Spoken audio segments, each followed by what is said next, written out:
At 7:15 on September 20th, 1944, Major Charles Carpenter slid into the cockpit of his L4 Grasshopper at a forward Ford airstrip near Aricourt, France.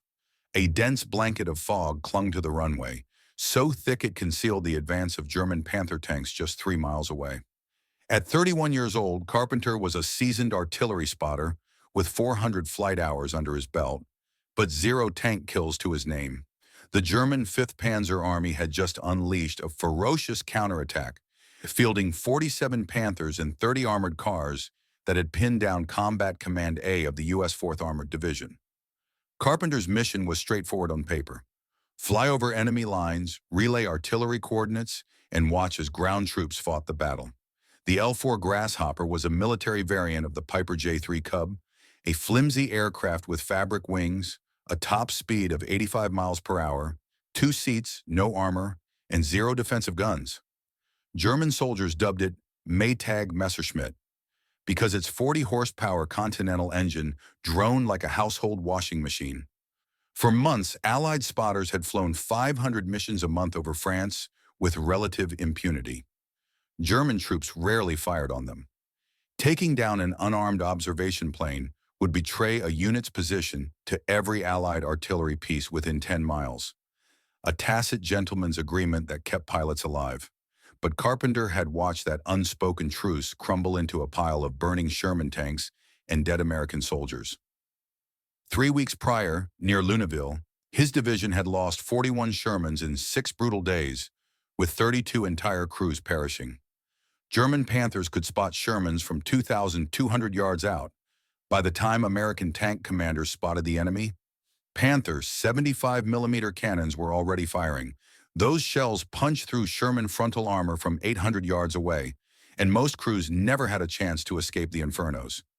Carpenter flew over those smoldering wrecks daily, counting the charred bodies, relaying coordinates, and watching smoke billow from hatches that would never open again.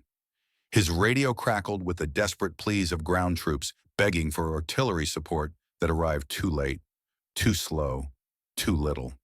He could see German armor maneuvering with impunity, track their every move, and do nothing but report and watch his fellow soldiers die.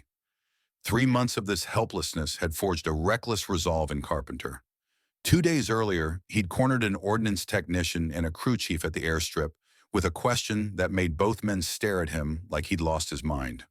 Could they mount M1 bazookas on his Grasshopper's wing struts, wire the firing mechanisms into the cockpit, and turn a fragile observation plane into a weapon that could fight back?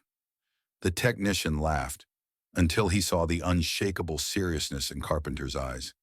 If you want to learn how Carpenter's rogue modification turned a humble spotter plane into a tank-killing machine and made him America's only airborne tank ace, hit that like button. It helps us share more of these forgotten WWII stories. Subscribe if you haven't already. Now back to the mission. By dawn, 6 bazooka tubes jutted from the Grasshopper's wing struts like menacing metal fangs, each loaded with a 2.36-inch rocket packing enough explosive force to punch through 3 inches of armor plate. Carpenter had painted Rosie the Rocketer across the fuselage in bold white letters. As the fog lifted, he could make out the dark shapes of Panther tanks advancing on Combat Command A, and he had 6 rockets with their name on them.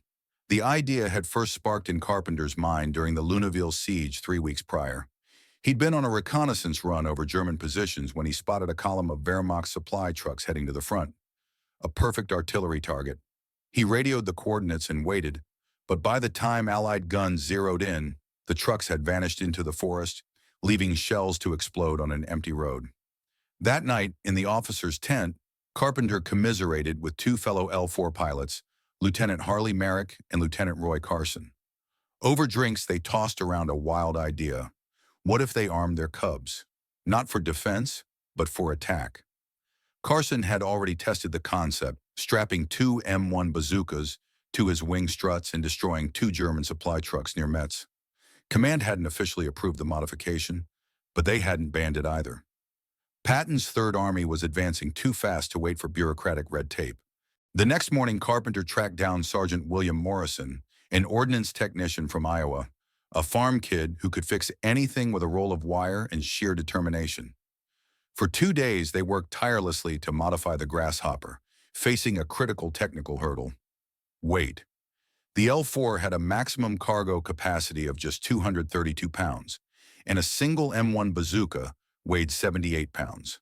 Add in mounting brackets, electrical wiring, and firing switches, and they were pushing the aircraft's limits before even loading the rockets.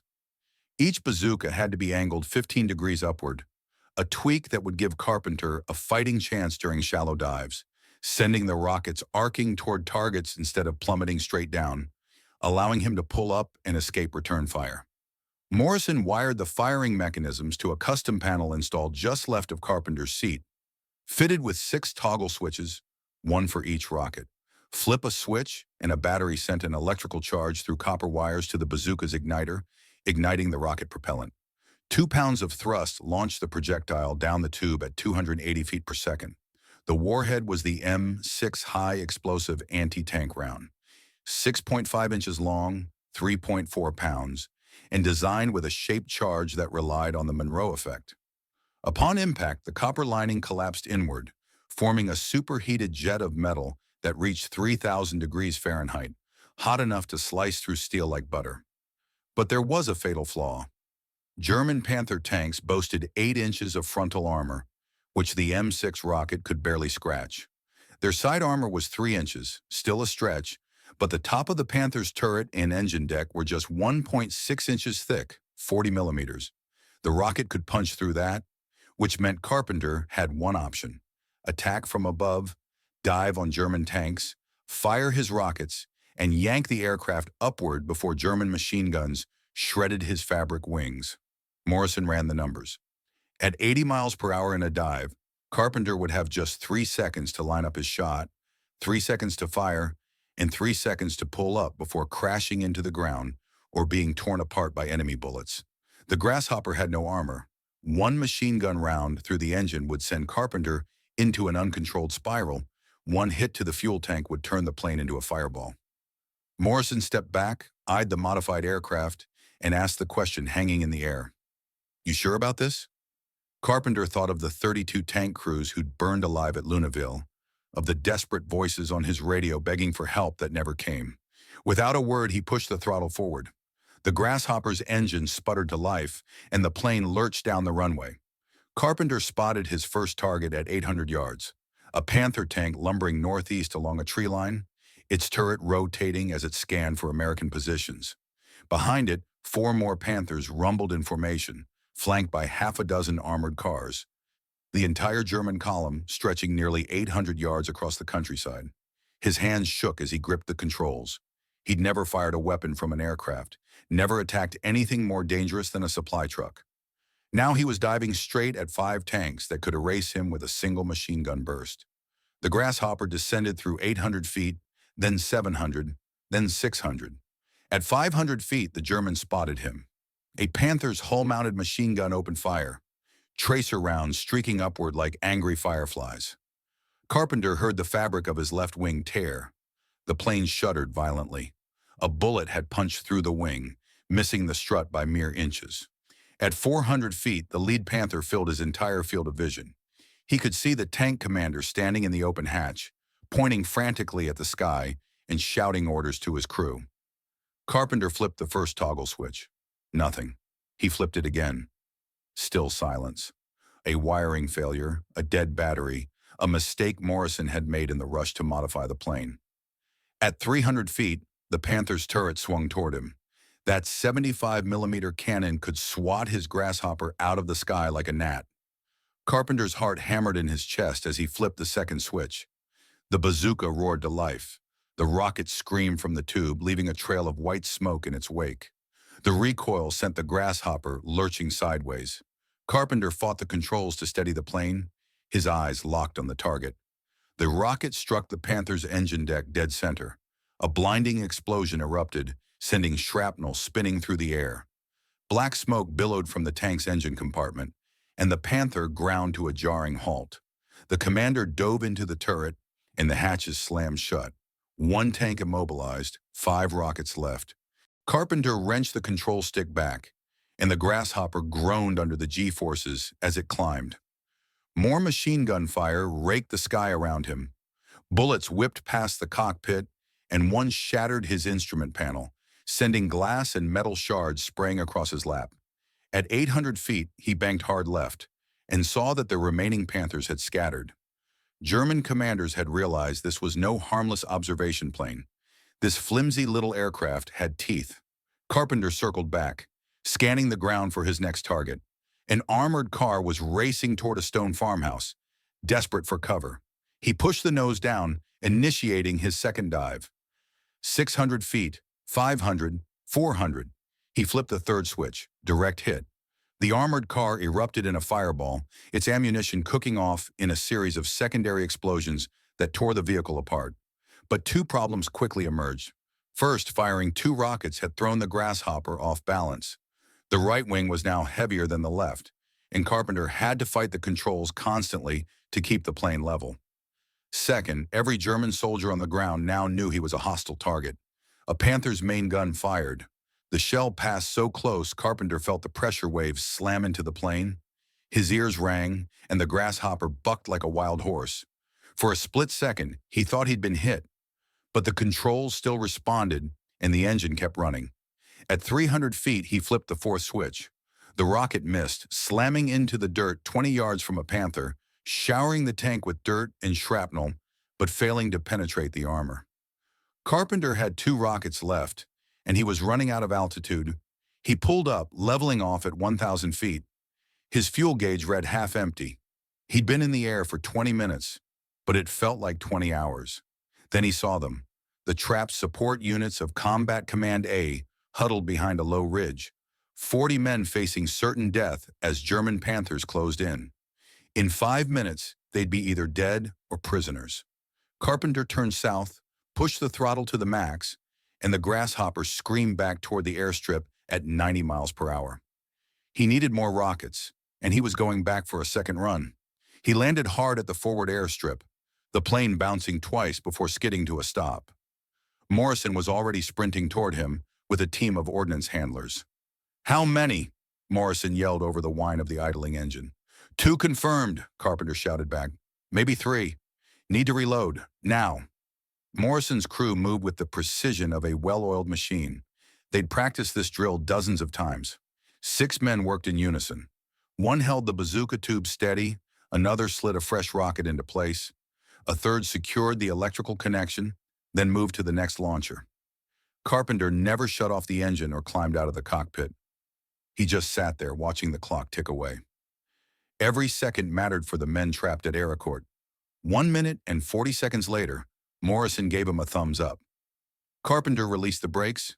The Grasshopper rolled forward and lifted off the runway.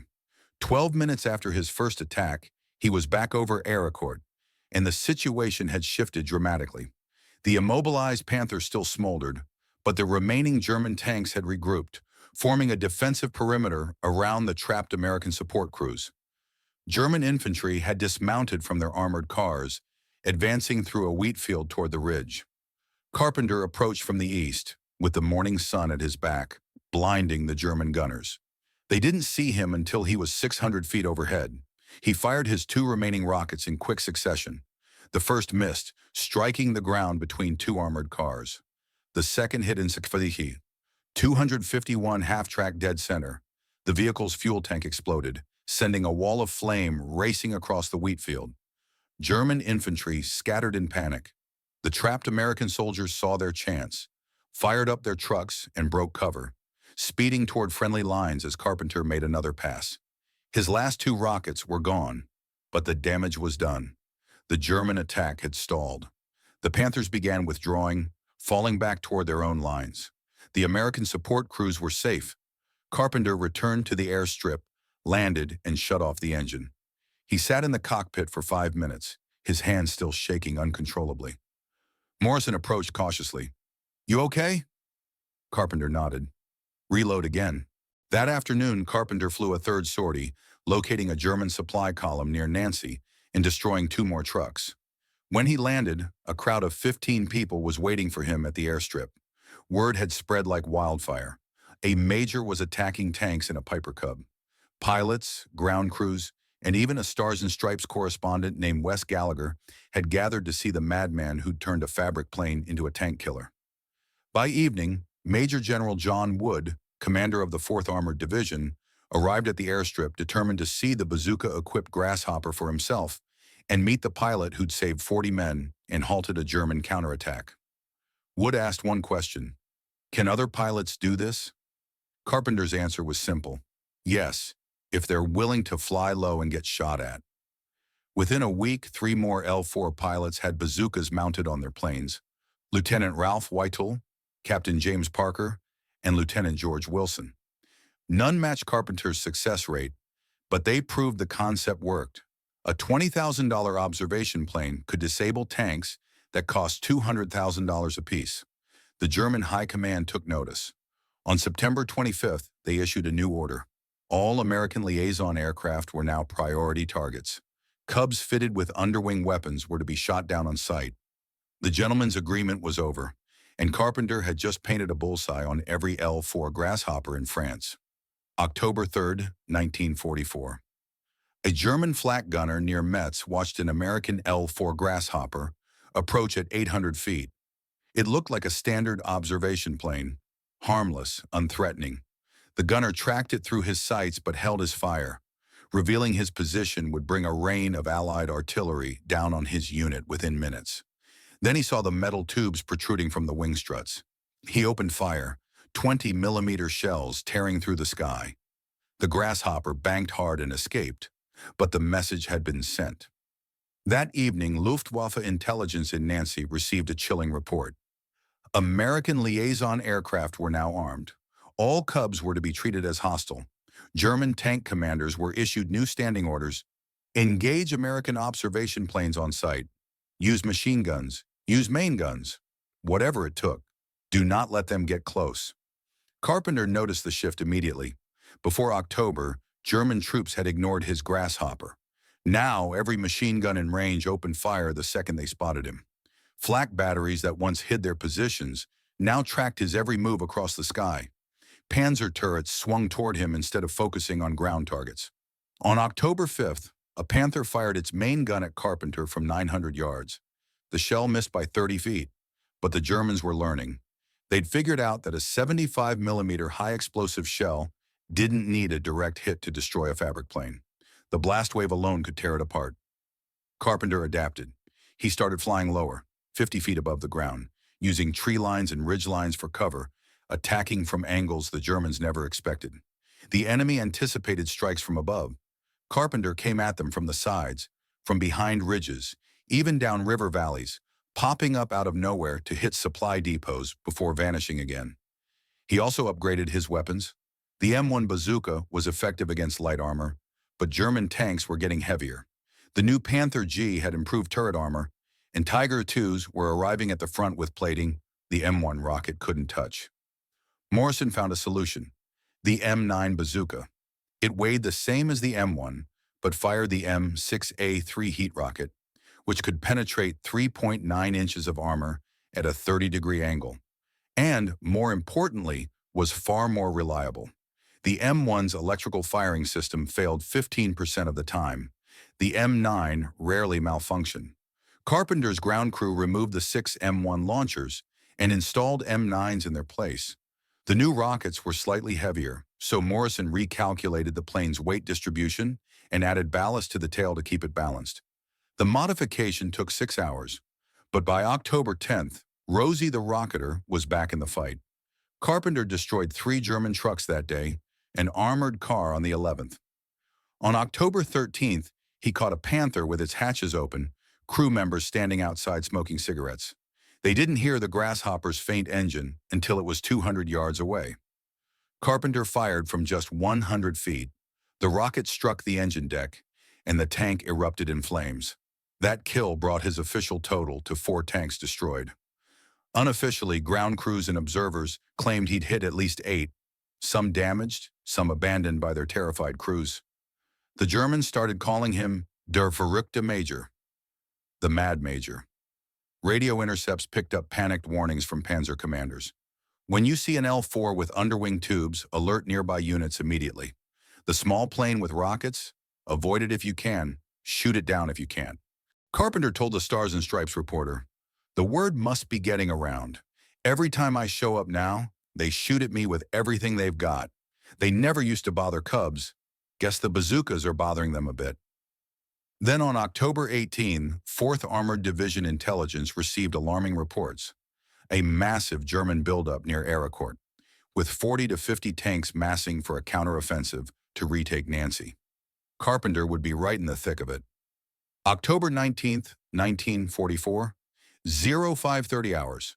The 4th Armored Division received orders to advance on Chateau Salin. Intelligence reported 43 Panther tanks, 17 Tiger IIs, and dozens of armored cars and half-tracks massed along the Selle River, the largest German formation Patton's Third Army had faced in 6 weeks. At 6:15, General Wood summoned Carpenter to division headquarters. "I need to know what's waiting for us out there," Wood said. "Roads, bridges, tank positions, and if you see targets of opportunity." Carpenter understood. He wasn't being sent to observe, he was being sent to attack. At 7 a.m., Carpenter lifted off, flanked by 2 other bazooka-equipped grasshoppers. Lieutenant Ralph Whitell, 300 yards to his left. Captain James Parker, another 300 yards beyond that. 3 Cubs, 18 rockets total, against 60 German armored vehicles.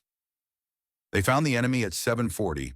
German tanks dug into defensive positions along a ridgeline 2 miles east of Chateau Salin. Their hulls hidden, only turrets visible. It was perfect defensive terrain. A frontal American assault would be suicide. But the Germans had made a fatal mistake.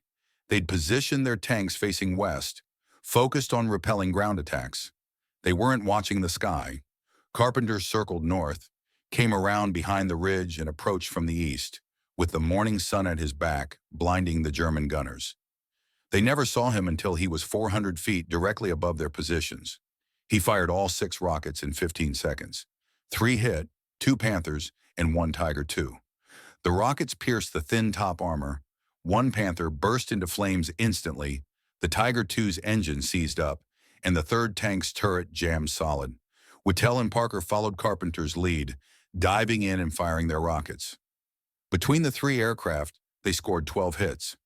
By the time they climbed away, 7 German tanks were burning or immobilized, 4 more damaged. The German formation shattered, abandoning their defensive positions and retreating east toward Morhagne. Exactly what General Wood needed. The defensive line had collapsed before American ground forces even made contact. Carpenter landed at 8:30, rearmed, and was back in the air by 9 o'clock. His second sortie found a German supply column, 14 trucks carrying fuel and ammunition for the tanks at Chateau Salin. He destroyed 4 trucks, triggering a chain reaction of explosions that incinerated the entire column. 200,000 gallons of fuel, gone. His third sortie at 11:30 targeted a German mobile artillery battery shelling American positions near Vic-sur-Seine. Carpenter spotted the self-propelled guns from 2 miles away, attacked from the north, and destroyed 2 Westby artillery vehicles. The rest fled into the forest. By 1500 hours, Carpenter had flown 6 combat sorties, fired 36 rockets. The official tally: 4 tanks destroyed, 2 damaged, 6 armored vehicles destroyed, 4 artillery pieces destroyed, 1 supply column eliminated. That afternoon, the 4th Armored Division captured Chateau Salin with minimal casualties. The German defensive line hadn't fallen to overwhelming firepower. It had fallen to a history teacher from Illinois, diving out of the sky in a fabric plane, blowing up their tanks 1 rocket at a time. That evening, a colonel from 3rd Army headquarters arrived at the airstrip, carrying orders signed by General Patton himself. The brass wanted to expand the bazooka program, have Carpenter train other pilots, and turn his one-man experiment into standard operating procedure for every liaison aircraft in the European theater. Carpenter had just changed the way America fought the war, and he didn't even know it yet. The media found Carpenter before the Army could fully embrace his tactics. On October 2nd, Wes Gallagher of the Associated Press published the first story: "Major fights Nazi tanks in Cub armed with bazookas." The New York Sun picked it up, followed by Liberty Magazine and Popular Science. By mid-October, newspapers across America were running features about the history teacher who'd turned a Piper Cub into a tank killer. The Pentagon faced a dilemma. Technically, Carpenter's modification was unauthorized. No regulation allowed bazookas on liaison aircraft. No field manual outlined the tactics. No training program existed. Carpenter had invented a new form of combat without asking permission, but the results were impossible to ignore. By October 30th, 4th Armored Division records credited bazooka-equipped L4s with 14 German tanks destroyed or disabled, 27 armored vehicles, 18 supply trucks, and 3 artillery positions, all with 0 American aircraft losses. The cost-benefit analysis was staggering. A $22,000 modified Grasshopper could take out a $250,000 Panther or a $500,000 Tiger II. On November 6th, 3rd Army Headquarters issued Technical Bulletin 44-3, Employment of Bazookas on L4 type aircraft. The document codified everything Carpenter and Morrison had figured out through trial and error, mounting procedures, firing techniques, tactical doctrine, into official U.S. Army policy. 9 more L4 squadrons received approval to mount bazookas. Not all pilots volunteered. Flying an unarmored plane into a hail of machine gun fire required a special kind of courage, or madness, but enough stepped up. By December, 47 bazooka-equipped Grasshoppers were operating across France, forming what 3rd Army called tactical harassment units. They couldn't replace fighter bombers, but they were perfect for picking off supply convoys, artillery positions, and tanks that strayed from their formations. The Germans adapted again, adding extra machine guns to their tanks specifically to engage aircraft, positioning flak batteries along likely approach routes, and assigning 1 tank per platoon as dedicated anti-aircraft defense. It didn't matter. The Cubs were too small, too maneuverable, too unpredictable. German gunners trained to track 300 miles per hour. Thunderbolts couldn't adjust to targets moving at 85 miles per hour. By the time they locked onto a Grasshopper, it had already fired its rockets and vanished behind a ridge or a stand of trees. On December 14th, Major General Wood recommended Carpenter for the Silver Star. The citation read, "For gallantry in action against the enemy." Wood added a personal note. This officer's innovative tactics saved American lives and demonstrated exceptional courage under fire. Carpenter received the medal on January 3, 1945. By then, his official count stood at 6 German tanks destroyed, 2 Tigers, 4 Panthers, making him America's only airborne tank ace. Witnesses claimed the real number was far higher, maybe 14 tanks, maybe more. But battle damage assessment was a guess when you were attacking from 800 feet and pulling up through a storm of bullets. Carpenter never cared about the count. He cared about the men who made it home, because a German tank wasn't there to kill them. In March 1945, Carpenter began feeling sick, exhaustion, night sweats, rapid weight loss. A flight surgeon ordered him to a field hospital. 3 weeks later, the diagnosis came, and it changed everything. Hodgkin's disease, a cancer of the lymphatic system. The doctors gave him 2 years to live, maybe less. Treatment options in 1945 were limited. Radiation therapy, experimental drugs, with little chance of success. Carpenter received an honorable discharge in April 1946, was promoted to lieutenant colonel, awarded his medals, and sent home to Illinois. That September, he walked into Urbana High School and asked for his old teaching job back. The principal stared at him in disbelief. "You're supposed to be dying," he said. Carpenter smiled and replied, "I'd rather die teaching than sitting at home waiting." He taught American history for 20 years, rarely talking about the war. When students asked about the Silver Star hanging on his classroom wall, he changed the subject, talking about the Constitution, the Civil War, anything except himself. His daughter Carol later said, he believed other men deserved recognition more. The tank crews who fought on the ground, the infantry who took the hills. He'd just been an observer who happened to carry rockets. But the pilots remembered. When Carpenter died on March 22, 1966, 47 former Army aviators attended his funeral, men who'd flown bazooka-equipped Cubs over France, Germany, and Italy. Every single one credited Carpenter with proving it could be done. His L4 Grasshopper survived the war, left behind in Europe as surplus. An Austrian pilot bought it, painted it yellow, and flew it for years, never knowing its history. Eventually, it was donated to a museum in Graz, where it sat forgotten in storage for decades. In 2017, researchers at the American Heritage Museum identified the aircraft by its serial number, 43-30426, Rosie the Rocketer. They traced its history, verified the records, and brought it back to the United States. Restoration took 3 years. Workers stripped away decades of yellow paint, found bullet holes in the wings patched with fabric, and uncovered the original mounting brackets where Morrison had welded the bazooka tubes. Every scar told a story. Today, Rosie the Rocketer hangs in the American Heritage Museum in Hudson, Massachusetts. Suspended mid-attack, a German Panther tank displayed beneath it, 6 replica bazooka tubes jutting from its wing struts. Visitors stand beneath it, looking up at the flimsy fabric wings, trying to imagine what it must have been like to fly that plane into combat. The museum placard lists the facts: 6 tanks destroyed, 47 combat sorties, 0 times shot down, America's only airborne tank ace. But numbers don't capture what Carpenter really accomplished. He saw men dying, he saw a problem no one else was solving, and instead of accepting it, he grabbed some bazookas, a can-do attitude, and invented a solution that changed modern warfare.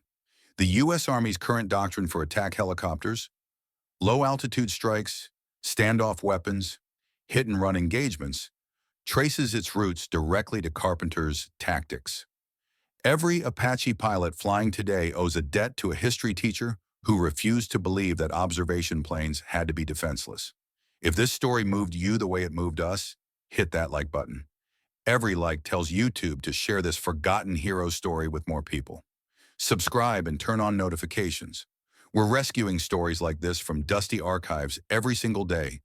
Stories of pilots, teachers, and mechanics who saved lives with courage and 6 bazookas. Drop a comment below and tell us where you're watching from. Are you in the US, the UK, Canada, Australia? Our community spans the globe. You're not just a viewer, you're part of keeping these memories alive. Thank you for watching, and thank you for making sure Charles Carpenter doesn't disappear into silence. These men deserve to be remembered.